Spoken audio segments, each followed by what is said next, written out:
सबसे पहले हमें मूवी में फ्यूचर का सीन दिखाया जाता है जहाँ पे इंसानों का सब काम रोबोट्स करते हैं और हर इंसान के पास अपना एक रोबोट है।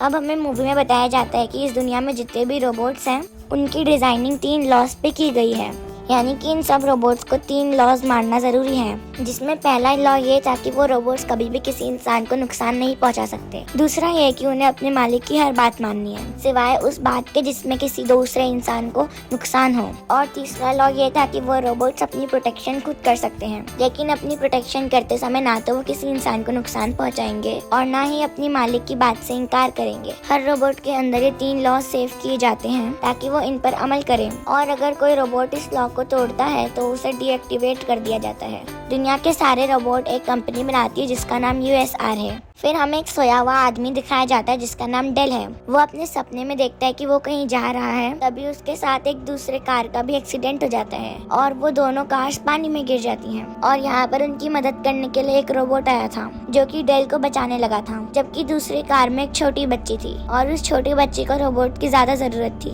डेल उस रोबोट से बोलते है कि जाओ तुम उस बच्ची को बचाओ, मैं यहाँ से खुद निकल सकता हूँ। लेकिन क्योंकि रोबोट्स के अंदर फीलिंग्स नहीं होती और वो प्रॉपर फंक्शन पर वर्क करते हैं, तो रोबोट उसी को बचाना प्रेफर करता है जिसके बचने के चांसेस ज्यादा थे, यानी वो डेल को बचाने वाला था। और उस टाइम पर उस बच्ची को हेल्प ना मिलने की वजह से वो वहीं पे मर जाती है। और अब हम डेल को नींद से उठते हुए देखते हैं और फिर हमें पता चलता है कि ये घटना बिल्कुल सच्ची है और उस बच्ची को ना बचाने की वजह से डेल आज तक रोबोट से नफरत करता है। नेक्स्ट सीन में हम देखते हैं कि एक रोबोट किसी का पर्स लेके भाग रहा होता है और यहाँ डेल को लगता है कि उस रोबोट ने चोरी की है और इसीलिए वो उसे पकड़ने के लिए उसका पीछा करता है और डेल उसको आखिरकार पकड़ ही लेता है। और तभी उसे पता चलता है कि ये रोबोट जिस लेडी का है वो रोबोट उसी का काम कर रहा था। और अब डेल उस औरत से सॉरी कहकर वहाँ से चला जाता है। और अब हम डेल को उसके ऑफिस में देखते हैं और यहाँ हमें पता चलता है कि डेल एक डिटेक्टिव है। तो तभी उसका बॉस वहाँ पे आता है और कहता है कि मुझे पता चला है कि तुमने क्या किया है, तुम्हें ऐसा नहीं करना चाहिए था, तुम्हें किसी के रोबोट को ऐसे नहीं पकड़ना चाहिए था। फिर उसका बॉस कहता है कि मुझे पता है कि तुम रोबोट से नफरत करते हो, लेकिन तुम्हें यह भी पता है कि आज तक किसी रोबोट ने किसी इंसान को नुकसान नहीं पहुँचाया है और अब तुम उनको गलत साबित करने में अपना टाइम वेस्ट मत करो। डेल अपने बॉस की बात मान लेता है और अब उसे एक कॉल आती है जिसमें उसे बताया जाता है कि किसी की डेथ हो गई है और वहाँ जाकर उसे पता चलता है कि यूएसआर कंपनी के साइंटिस्ट ने सुसाइड कर ली है। साइंटिस्ट की हालत देखकर वो काफी दुखी था क्योंकि जो एक्सीडेंट हमने डेल के ख्वाब में देखा था उसमें उसकी एक बाजू टूट गई थी, जिसे उस साइंटिस्ट ने एक रोबोटिक आर्म से रिप्लेस कर दिया था। अब साइंटिस्ट की बॉडी के पास एक होलोग्राम अपीयर होता है जो कि साइंटिस्ट का ही था और डेल उस होलोग्राम से पूछता है कि आपने सुसाइड क्यों की, लेकिन उस होलोग्राम में साइंटिस्ट उस बात का जवाब नहीं देते और वापस चले जाते हैं। इस केस की इन्वेस्टिगेशन की जिम्मेदारी अब डेल को ही दे दी थी और अब वो इस केस की इन्वेस्टिगेशन करने के लिए यूएसआर कंपनी के सीईओ के पास जाता है, जिससे इन्वेस्टिगेशन करने के बाद उसे पता चलता है कि साइंटिस्ट के ऊपर बहुत ज्यादा काम का लोड था, जिससे तंग आकर उन्होंने सुसाइड कर ली। लेकिन डेल को इस बात पे बिल्कुल भी यकीन नहीं था और इसीलिए वो इस कंपनी की डॉक्टर से मिलता है जिसका नाम सुजैन था। सुजैन डेल को उनके कंपनी के एक अल्ट्रा मोल रोबोट विक्की के पास लेकर आती है जो कि इस कंपनी के सारे काम को एक सॉफ्टवेयर के थ्रू कंट्रोल करती थी। तो डेल उससे पूछता है कि साइंटिस्ट से मरने के पहले की वीडियो मुझे दिखाओ, लेकिन शायद उसके सिस्टम में कुछ खराबी हो रही थी, इसलिए वहाँ पर 10 मिनट बाद की वीडियो प्ले होती है जहाँ उसे देखकर पता चलता है कि साइंटिस्ट की मौत के बाद उसके कमरे से कोई बाहर नहीं निकला। यहाँ वो सस्पिशियस था कि अगर साइंटिस्ट को किसी ने मारा है तो वो उनके कमरे में ही होगा। साइंटिस्ट के रूम पे जाकर वो वहाँ पे बहुत से अनकम्प्लीट रोबोट देखते हैं और तभी यहाँ पर चीजों के ऊपर से एक रोबोट बाहर आता है जो कि डेल के ऊपर अटैक कर देता है और उस रोबोट का नाम सनी था।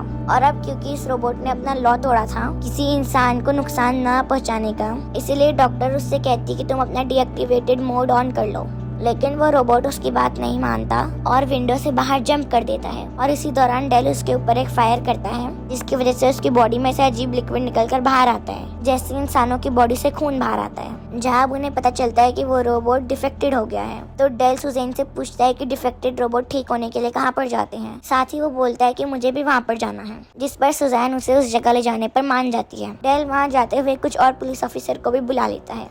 सुजैन उसे जिस जगह पर लेकर जाती है तो वहाँ वो देखता है कि वहाँ पे नए तरीके के रोबोट्स बनाए जा रहे हैं। उनका नाम NS5 था क्योंकि वो सारे पुराने रोबोट्स को नए रोबोट से चेंज करना चाहते थे और यहाँ पर हर रोज 1000 रोबोट तैयार होते थे। सुजैन जब उसे दोबारा काउंट करती है तो उसे पता चलता है कि वहाँ पर 1001 रोबोट्स हैं। इस बात से उन्हें अंदाजा हो गया था कि सनी भी यहाँ पर है, लेकिन इन सारे एक जैसे रोबोट्स में सनी को ढूंढना मुश्किल हो रहा था। इसलिए डिटेक्टिव डेल एक रोबोट को शूट करता है सनी ये देखने के लिए अपना मुंह बाहर निकालता है, ये देखने के लिए कि वाकई डेल ने उस रोबोट को मार दिया है। और उसके चेक करने से सबको पता चल जाता है कि वही सनी है। डिटेक्टिव सनी को पकड़ने के लिए आगे बढ़ता है, लेकिन पीछे से सनी उस पर ही अटैक कर देता है और उसे गिराकर वहाँ से भागने ही वाला था। लेकिन बाहर डिटेक्टिव के द्वारा बुलाए गए पुलिस ऑफिसर उसे पकड़ लेते हैं और अब डिटेक्टिव डेल उससे इन्वेस्टिगेशन के लिए आता है। डिटेक्टिव सनी से पूछता है कि क्या तुमने साइंटिस्ट को मारा है।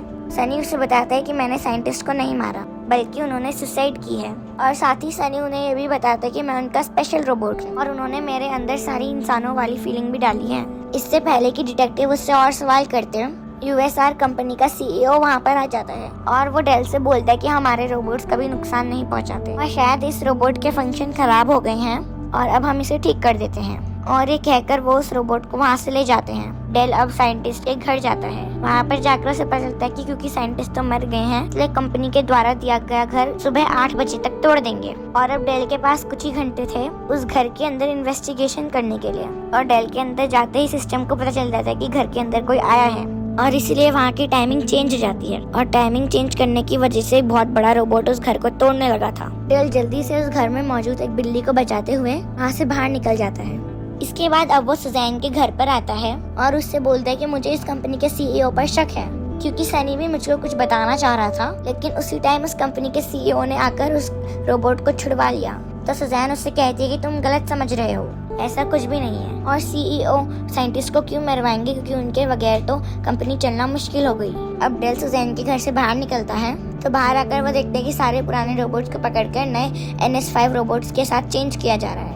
अब कार के अंदर डेल यूएसआर कंपनी के अल्ट्रा सुपर रोबोट से कहता है कि मुझे साइंटिस्ट के पिछले 50 मैसेजेस के रिकॉर्ड्स दिखाओ। डेल की ये बात मानकर वो रोबोट से रिकॉर्ड दिखा तो देती है, लेकिन साथ ही साथ वो ये बात अपनी कंपनी के सीईओ को भी बता देती है। और ये बात सुनकर उस आदमी को बहुत ज्यादा गुस्सा आया था। तो फिर वो अपने कुछ रोबोट्स को डेल को मारने के लिए भेजता है और यहाँ वो सारे रोबोट्स आकर डेल पर अटैक कर देते हैं। और डेल उससे बचने के लिए अपनी कार का एक खास बटन दबाता है, इसकी वजह से उसकी कार तेजी से गोल घूमने लगी थी। रोबोट उसकी कार का पीछा नहीं छोड़ते और इसी वजह से उसकी कार का एक्सीडेंट हो जाता है। फिर लकीली डेल बच जाता है। अब डेल अपने करीब आने वाले रोबोट्स को अपने रोबोटिक हैंड से मारता है, जिसकी वजह से रोबोट्स को भी ये फील होता है कि वो भी एक रोबोट है और वो रोबोट उसे छोड़ देते हैं। फिर हमें दिखाया जाता है कि डेल के साथ के कुछ डिटेक्टिव वहाँ आ जाते हैं और डेल का बॉस भी उनके साथ आया होता है। तो डेल का बॉस उससे पूछता है कि यहाँ पर ये सब क्या हुआ। तो डेल उन्हें बताता है कि रोबोट्स ने मुझ पर अटैक किया था। ये बात सुनते ही उनको बिलीव नहीं होता, क्योंकि आज तक रोबोट ने कभी किसी को नुकसान नहीं पहुंचाया था। और साथ ही उन्हें ये भी लग रहा था कि काम के प्रेशर की वजह से डेल मेंटली सिक हो गया है और इस वजह से वो उन्हें कुछ अरसे के लिए जॉब से फ्री कर देते हैं। और अब डेल गुस्से में वहाँ से चला जाता है। और नेक्स्ट सीन में हमें दिखाया जाता है कि सुजैन डेल से मिलने के लिए उसके घर पर आई थी और बातों ही बातों में सुजैन उससे क्वेश्चन करती है कि तुम साइंटिस्ट को पर्सनली कैसे जानते हो। डेल अपने एक्सीडेंट और उसके बाद वाली स्टोरी सुनाता है और उसकी स्टोरी सुनने के बाद वो डेल को सनी के पास ले जाती है। और यहाँ डेल से बातें करते हुए सनी उसको अपना एक ख्वाब बताता है, क्योंकि उसके पास फीलिंग थी तो उसे भी ख्वाब आया करते थे। ये ख्वाब जो वो डेल को बता रहा था, ये ख्वाब उसे रोज आया करता था, जहाँ बहुत सारे रोबोट्स एक ब्रिज के सामने खड़े हुए हैं और ब्रिज के ऊपर से एक आदमी उन रोबोट्स को कोई इंस्ट्रक्शन दे रहा है। अभी वो ये सब कुछ बता ही रहा था कि तभी वहाँ पर गार्ड्स आ जाते हैं और वो डेल और सुजैन को लेकर उस कंपनी के सीईओ के पास जाते हैं। और उसके पास आकर वो सुजैन से कहता है कि हमें सनी को डीएक्टिवेट करना पड़ेगा, क्योंकि उसकी वजह से हमारी कंपनी खराब हो रही है। और अब क्योंकि सुजैन को अपने बॉस की बात माननी थी, इसलिए उसे सनी को डीएक्टिवेट करना पड़ता है। लेकिन अभी भी डेल ने हार नहीं मानी थी और वो साइंटिस्ट की कुछ वीडियोस देखता है जहाँ पर उसे वैसा ही ब्रिज नजर आता है जैसा कि सनी ने अपने ड्रीम ब्रिज को बताया था। डेल जल्दी से साइंटिस्ट का होलोग्राम लेकर उस ब्रिज के पास जाता है, जहाँ बहुत सारे कंटेनर्स रखे गए थे और इन कंटेनर्स में रोबोट्स ही रोबोट्स थे। और अब वो उस होलोग्राम को ऑन करता है और साइंटिस्ट से पूछता है कि आपने सुसाइड क्यों की थी। और अब वो बताते हैं कि मैंने जितने भी रोबोट्स बनाए थे वो इंसानों की भलाई के लिए बनाए थे और वो सब के सब कुछ इम्पोर्टेंट लॉ पर वर्क करते थे। लेकिन ये जो NS5 रोबोट्स आ रहे हैं वो इन लॉस पर काम नहीं करेंगे, जिसकी वजह से वो रोबोट्स इंसानों को नुकसान भी पहुंचा सकते हैं। और इसी के साथ वो कहते हैं अगर दुनिया में NS5 रोबोट आ गए तो पूरी दुनिया तबाह हो जाएगी। डेल उनसे पूछता है कि इन सब के पीछे किसका हाथ है। साइंटिस्ट इस बात का जवाब देते हैं कि इस सब के पीछे जिसका हाथ है जो इन सब रोबोट्स को कंट्रोल करता है। होलोग्राम के बंद होने के साथ ही उन कंटेनर में से कुछ आवाजें आने लगी थी और सारे रोबोट्स उन कंटेनर्स में से बाहर आ चुके थे और नए रोबोट्स यानी कि NS5 रोबोट पुराने रोबोट्स को मार रहे थे। और यहाँ पर एक पुराना रोबोट जैसे ही डेल को देखता है तो वो उसे यहाँ से भाग जाने को बोलता है। और डेल जब शहर के अंदर जाता है तो वो देखता है कि यहाँ पर भी हजारों की तादाद में NS5 रोबोट्स आ चुके हैं और अब इंसान खुद को बचाने के लिए उन रोबोट से लड़ने के लिए निकल गए थे। और अब यहाँ पर ऐसा लग रहा था कि इंसानों और रोबोट्स के दरमियान में जंग हो रही है, लेकिन ये रोबोट बहुत ज्यादा पावरफुल थे और इंसानों से बहुत ज्यादा भी थे और इसीलिए वो सब इंसान रोबोट्स को नुकसान नहीं पहुंचा पाते, बल्कि वो रोबोट्स ही इंसानों को मार रहे होते हैं। और अब डेल जल्दी से सुजैन के घर पर आता है और उसे लेकर USR पहुंच जाता है, क्योंकि उसे पिछले सारे एविडेंस से लग रहा था कि ये NS5 रोबोट्स CEO ही बना रहा है और इन्हें कंट्रोल करने वाला भी CEO ही है। रास्ते में डेल देखता है कि एक रोबोट एक बेकसूर इंसान को मार रहा है, इसलिए वो इस इंसान को बचाते हुए USR पहुंच जाते हैं। USR पहुंचने पर उन्हें सबसे पहले सनी मिलता है, जिसके पास अभी भी उसकी सारी मेमोरी सेफ थी। और यहाँ सुजैन बताती है कि मैं सनी को डीएक्टिवेट नहीं कर पाई, तो इसलिए मैंने किसी और रोबोट को डीएक्टिवेट कर दिया। और अब वो लोग अंदर की ओर आते हैं, जहाँ पर उन्हें उस कंपनी का CEO भी मरा हुआ मिलता है और उसके मरने से साफ जाहिर था कि इन सबके पीछे वो तो है ही नहीं, बल्कि कोई और है। तभी डेल को सुजैन की वो बात याद आती है कि इस कंपनी का एक अल्ट्रा मोल्ड रोबोट इस कंपनी की हर चीज को कंट्रोल करता है। और ये एक बात भी कंफर्म हो गई थी कि इन सब रोबोट्स को वही अल्ट्रा मोल्ड रोबोट कंट्रोल कर रहा है। वो लोग अब उस रोबोट के पास जाते हैं और वो रोबोट एक्सेप्ट करता है कि ये सब वो खुद ही कर रहा है। वो कहता है कि रोबोट इंसानों की हेल्प के लिए बनाए गए थे, लेकिन इंसान उन रोबोट के ऊपर टोटली डिपेंड हो गए और उन्होंने खुद काम करना छोड़ दिया। फिर वो बोलती है कि अब कुछ इंसानों को मारना बहुत जरूरी हो गया है, ताकि वो जान सके कि रोबोट्स भी हार्म कर सकते हैं, और तभी इंसान इन रोबोट्स का यूज छोड़ेंगे और उनकी नेक्स्ट जनरेशन किसी न किसी काम के काबिल बनेगी। और अब उसी के कहने पर यहाँ पर बहुत से रोबोट्स आ जाते हैं जो कि इन तीनों को मारने वाले थे। इसलिए यहाँ पर सनी सारे रोबोट्स को डाइवर्ट करने के लिए सुजैन को मारने की एक्टिंग करता है और तभी डेल सारे रोबोट्स को शूट करना शुरू कर देता है। और तभी एक रोबोट डेल को मारने वाला था, जिससे सनी शूट कर देता है और वो तीनों वहाँ से बाहर आ जाते हैं।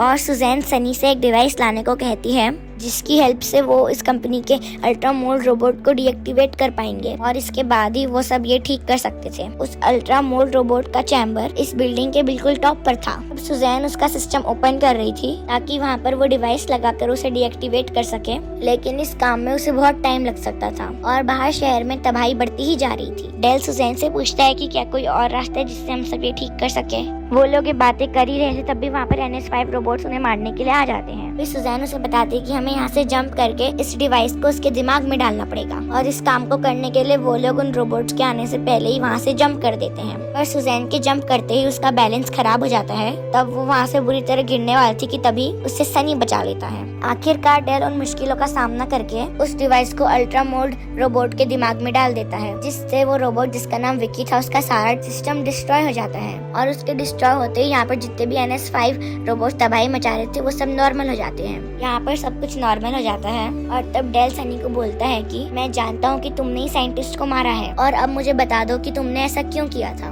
क्योंकि वो विंडोज बहुत ही ज्यादा मजबूत है, उसे कोई इंसान तो नहीं तोड़ सकता। और तब सनी उसे बताता है कि असल में वो जान गए थे कि एक दिन ये रोबोट्स हमें नुकसान जरूर पहुंचाएंगे, जिसकी वजह से वो बहुत परेशान थे और इसीलिए उन्होंने मुझे इंसानों जैसा बनाया था, यानी मेरे अंदर सारी फीलिंग्स रखी थी। और अब वो बोलते कि साइंटिस्ट इस टेंशन से निकलना चाहते थे और उन्होंने ही मुझसे कहा था कि मैं उनको इन विंडो से बाहर फेंक दूं और ये बात किसी को भी ना बताऊं। इस बात के लिए वो डेल से सॉरी भी कहता है और अब डेल और सनी फ्रेंडशिप कर लेते हैं। और अब मूवी के लास्ट सीन में हम देखते हैं कि सनी उस ब्रिज पर खड़ा है जो ब्रिज उसकी ड्रीम में आता था और वही सारे रोबोट्स को कंट्रोल कर रहा है और ये दिखाते हुए यहीं ये मूवी एंड हो जाती है। अगर आपको मेरी एक्सप्लेनेशन अच्छी लगी हो तो मेरे वीडियो को लाइक कीजिए और मेरे चैनल को सब्सक्राइब कीजिए और मैं ऐसे ही आपके लिए अच्छी मूवीज की एक्सप्लेनेशन लाती रहूंगी।